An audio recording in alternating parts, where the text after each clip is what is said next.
It's Christmas time, there's no need to be afraid.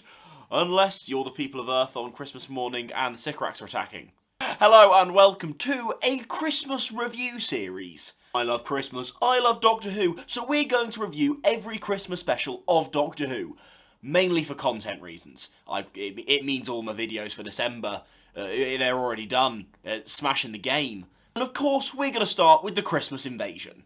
Now, I'll probably have to put this warning in front of most of the David Tennant specials, if not all of them. Because I grew up with them. Like, legitimately, most Christmases I can remember, I've watched these. Especially these first three. Because I would have been 5 when, oh god, Voyage of the Damned came out. So, for all I can really remember of my life, these 3 episodes have existed, and every Christmas I have watched them, so I have so much nostalgia for them.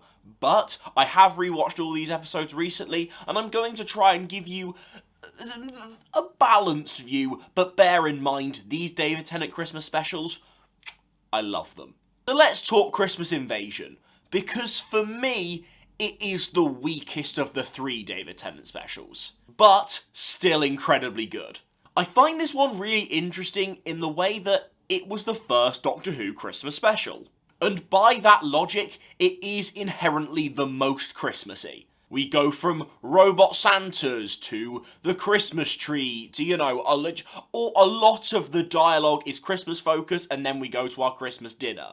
Whereas in a lot of, like, the later, like, Christmassy episodes, you start off with a bit of Christmas and you end with a bit of Christmas, and throughout the rest of it, it's quite a normal Doctor Who episode. Apart from the episodes where Santa is a main character, which we'll get to.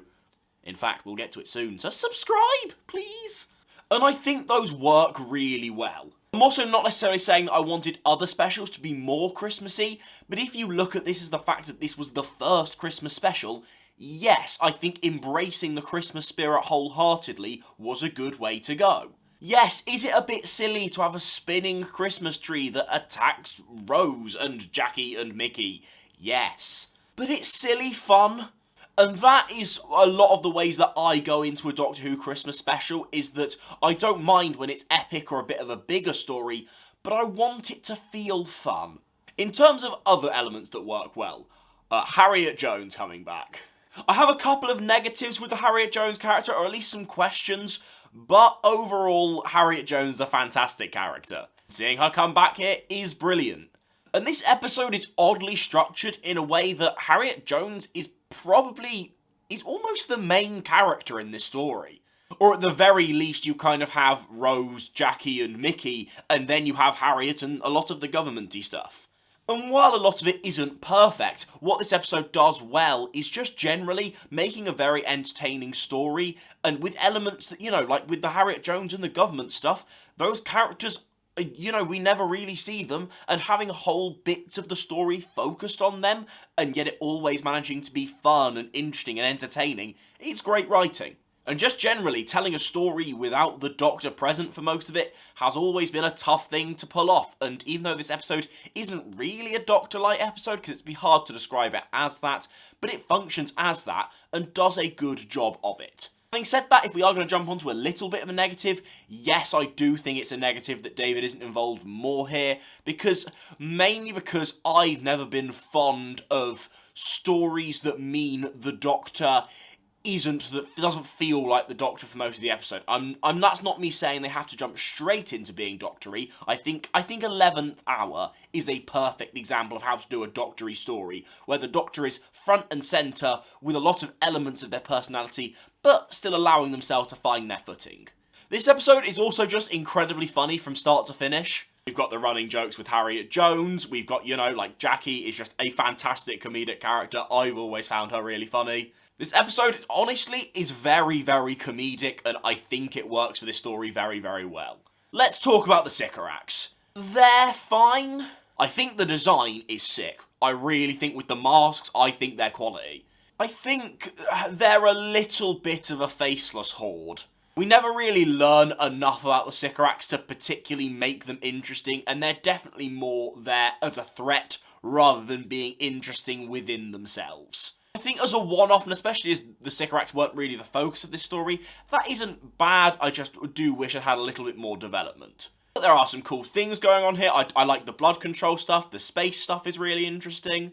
If I had to describe this episode, I'd definitely describe it as more silly fun, but less... There aren't moments within this story that are going to blow you away.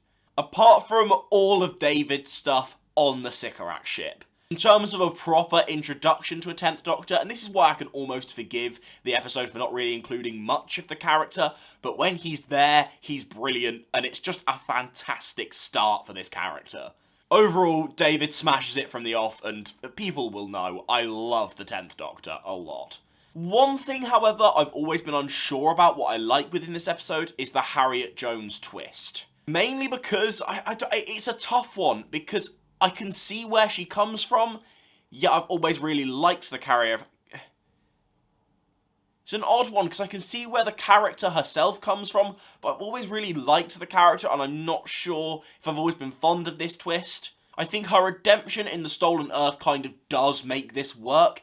If she'd never returned in Stolen Earth, or Journey's End, or... No, it is Stolen Earth. If she'd never returned there, I don't think I'd like this, just because she was so likeable in her Slitheen two-parter, that doing this to her without any form of redemption arc would have felt weird. Also, I don't know the exact way around it, but apparently there is some form of like extra story thing that means she did survive that element of Stolen Earth, which in that case, can she come back? I'd happily see that. Come on, Penelope, Wilton, come along, do another episode. Anyway, that was my review of the Christmas Invasion. All these are going to be a bit more casual. No one really wants me to do my deep, technical analysis of each of it. We're just here to have a bit of fun and a bit of Christmas spirit. If you like that, subscribe. Let me know what you think of the Christmas Invasion in the comments, and if you want to check out the entire playlist, because there might have been more episodes of this released now, of this entire series, you can click the playlist here. It's good.